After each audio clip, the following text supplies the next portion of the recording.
Hi, I'm Bart Hanson. I'm the owner and lead instructor for CrushLivePoker.com. The following hand comes from our call-in show that we record at 4:45 p.m. Pacific Time every Monday. If you want to call in your hand, check out the instructions in the video description.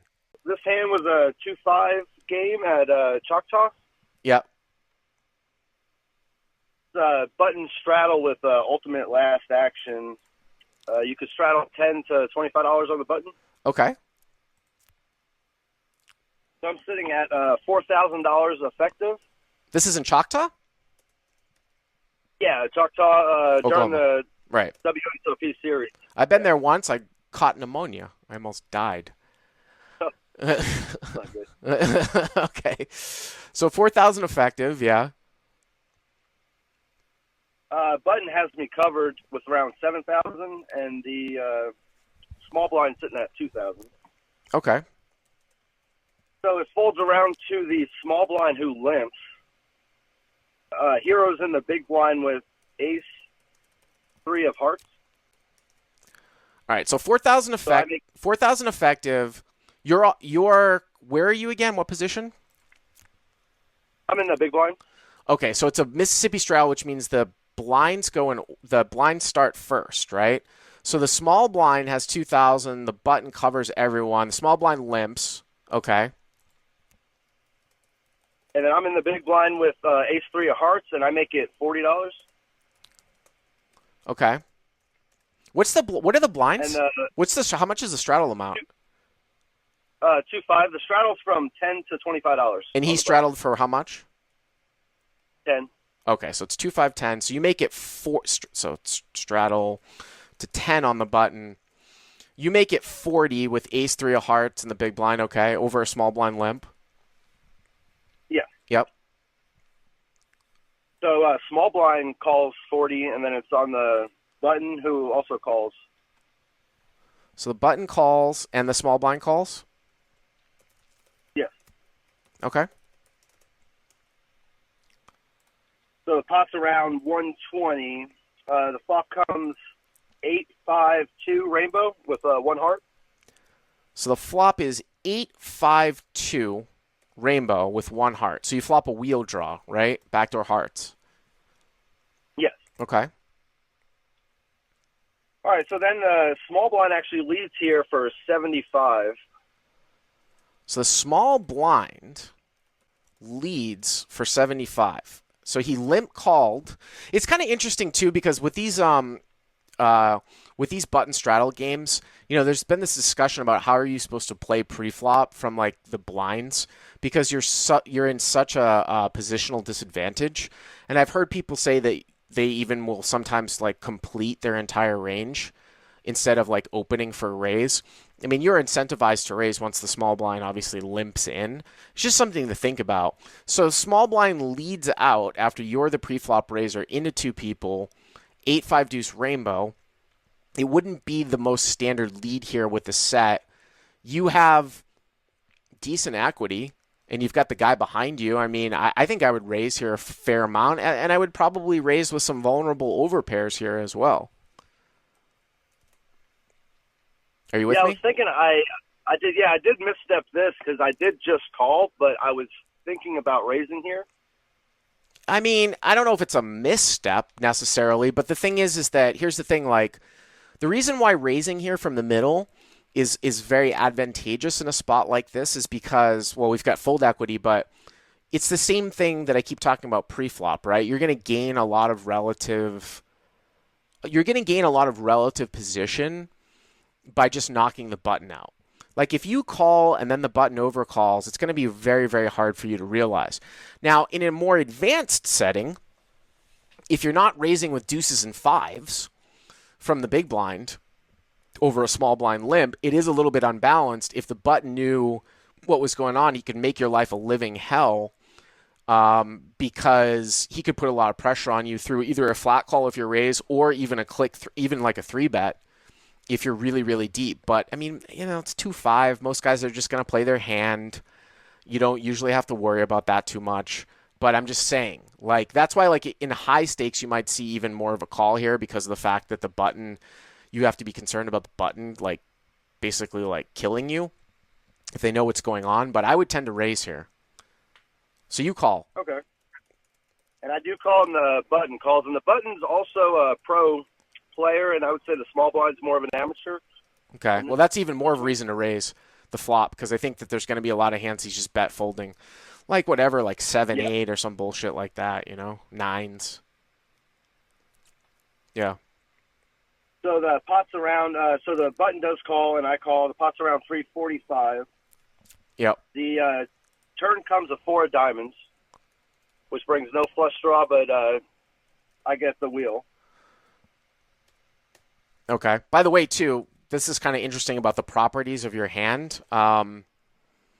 If you've got people behind you, a raise will sometimes drive out. If somebody happened to have 6-7 here, a raise might drive out 6-7. I mean, they could flat call too. I mean, that's another thing too. Like I said, like if you were in the big blind and you raised a recreational limp and then a donk lead, and let's say I had 6-7 of diamonds on the button, I think I would make your life a living hell on later streets. Whether that would be through probably not 3-betting flop, but I think I would flat and just like blast away, and it would be you'd have so many bluffs too that it would be hard for somebody to continue on. I mean, I'm just saying that, but a lot of people that are playing like their hands sort of like face up, you drive some of the people out with higher straight draws. More of a multi-way thing with 6-7 because you do 6-7 comes in when you make your wheel, and you've made your wheel. I don't know what's going to happen, but I'm just throwing it out there. All right, 4 diamonds on the turn. Yep. Yeah, and I was just thinking they have with the small blind limping and then the straddle left to act on the button, they have the range advantage with this board on me. Because I was a pre-flop. Yeah, I mean it's range advantage. I mean equity advantage, range advantage, nut advantage. If you're not opening 6-7 suited from the big blind, yeah, the button's going to have a nut advantage against you. If you're opening 8s and 5s, right? Then the button, I mean, you can have the sets and you have all the overpairs. I would imagine you still have an equity advantage. So it depends on what you mean by range advantage. But anyways, okay, so the turn's a 4 of diamonds. The small blind leads again for $200 into the 345. Okay. And then this is where I come in with the raise, and I raise to 650. This is interesting. This is interesting because so you raise to 650. Here's the thing, like, what do you think the small... Now, we talked about how usually like a recreational player, right, in a situation like this, might have somewhat of a weak like flop donking range if he's a recreational player, right? By donking 8-5 deuce. Maybe he's trying to find out where he's at with an 8, right? And a lot of guys don't fast play sets. But when the small blind leads out for 200, gets 2 calls, and now it goes call, call, and now he continues to bet on the turn when the 4 comes in. What draw is possible that the small blind could have been leading out with on the flop? What's the only draw that's out there that the small blind might have been able to lead with on the flop? So I guess it could have been 6-7, 3-4. Yeah, 6-7. Somewhere. I mean, probably not 3-4. I mean, he'd have to be really loose. But I mean, 6-7. So when I'm looking at this, and it's like, yeah, he's going to be like donking a robust range that you can get him off of. You chose just to flat, and the other guy flat. Now that he leads 200 on the turn, we can take away that robust range. Now I'm looking at like he's got like 6-7. If I don't think a rec player leads with sets all that much either, yeah, occasionally he'll have some sets that he was playing fast, a hand like 8-5. It's a little bit concerning for me. Plus the guy in behind you too. I think that this raise actually might be an overplay with a third player in there. I think I might flat here the bet on the turn. Flat. Yeah. I mean, you can pick up the value at the end. What's that? You said flat on the. You said you would. I think I might. I should flat on the. I think I might flat on the turn for those reasons. Plus, you've got a guy behind you here too. You might be opening your stack up here, and I don't know what the small blind is leading out here with twice when it goes call on the flop. It kind of concerns me a little bit.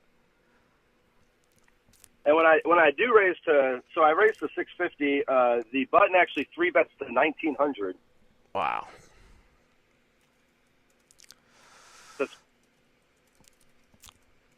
overbet there. Uh-huh. And what does a small blind do? Small blind folds, and then it's back on me. And this is where I tank, and I get, like, put in a rough spot here. You said the button's a pro? Yeah, button's a pro. I mean, here's the thing, like... More of a tournament pro, but... I don't know, tournament pro. I mean, here's the thing, like, if you're folding ace-3 here, then you're just folding absolutely everything, right? I mean, you're just folding absolutely everything. So it really depends on, like, your definition of what a pro is. Like, could he be exploiting the fact that, like, he just doesn't think you could ever have 6-7 here and that you're going to fold too much? I mean, the thing about having sets here is at least you have some equity. If he doesn't have 6-7, or excuse me, if he does have 6-7, you're drawing dead, right? You're drawing dead. I mean, I tend to fall on the exploitable side in live poker, but this is a really player-dependent scenario. Like, have I folded hands that are the second nuts in a spot like this? Possibly. The other side of this, too, is that is he 3-betting the nuts here on the turn? Like, why wouldn't he just call? He's basically moving you all in, right? Yeah, well, I have about, I guess, half my stack back. We're sitting pretty deep. I was sitting at 4,000, so I have about... Oh, 4,000. I'm sorry. It was the small blind with 2,000. Oh, okay. Right, so he's put in half your stack. I mean... And I could be drawing dead. I have the third nuts. I don't think he has 6-3, so I actually have the second nut. And then the question becomes, like, if you call, you know, do you... I mean, I guess if you were just going to play this hand, you would just go call, instead of, like, rejamming, because, like, if he's got bluffs, like, you could, you know, if he was pulling some shit with, like, 5-6 or some bullshit like that, or some blocker play with, like, 8-7, you just go call. If you were going to proceed with the hand, there's probably not much of a sense in raising. Just to maybe make it look like you've got, like, aces or something like that. But I don't know, man. It's pretty close. I mean, yeah, you're really, really deep. With him overcalling the flop, I did not think he had a set there. Uh-huh. So so I did put him on 6-7 at that point, because I don't... By the way, do you remember... I just thought it was polarized. Do you remember if the turn brought a backdoor flush draw out there? No, the turn... No backdoor flush draw. So it's a total rainbow board. I mean, yeah, no, it's not a set. I mean, I think it's either some sort of play. I mean, I don't know. If you raise to 650 here, I can't. I mean, again, like, you have to sort of gauge, like, he shouldn't be raising. He should not be 3-betting a set. That's for sure. Would somebody do that? Maybe at the same time. Now that you're deep, it makes sense that he might put in the extra bet. I mean, I could certainly see folding here, although it is probably rather exploitable. Because you have money behind, I don't know if a hand like, say, pocket eights would be a better call than, like, ace-3 here because of the way that the equities sort of work. But what did you end up doing? I tanked for probably a little over 5 minutes, and then I did make the fold. Yeah. I figured he's either bluffing. I don't think he's got a set in either. He's bluffing or he's got 6-7. So when I did fold, he did tell me he had 6-7. So you fold, and he told you that he had 6-7. Yes. He told me later. He didn't tell me right then, but he told me later he had 6-7, and the small blind actually said he had 8-5. 8-5. Well, that would make sense, right? I mean, that would make sense that like I said, I don't think the small blind is like leading out with an 8 twice. He actually flopped top 2. Would have been interesting if you had raised the flop, of what this guy would have done, what the two people would have done, right? Because, like, if you had raised the flop and then the button call was 6-7, what would the small blind have bet? 3-bet. I can certainly get on board with folding here. And if you want to call with some hands that aren't straights, then you would do it with, like, top set or something like that. But that's definitely interesting. It's obviously not an easy fold in game, but you've got to make some big folds, you know, if you're deep stack. But I appreciate the call. Hey guys, if you like what you've seen here, please click on the subscribe button and you'll get notified every time we put up a new video. And if you want to check out crushlivepoker.com for the first month free, use the code YTA200. Click on the link right there.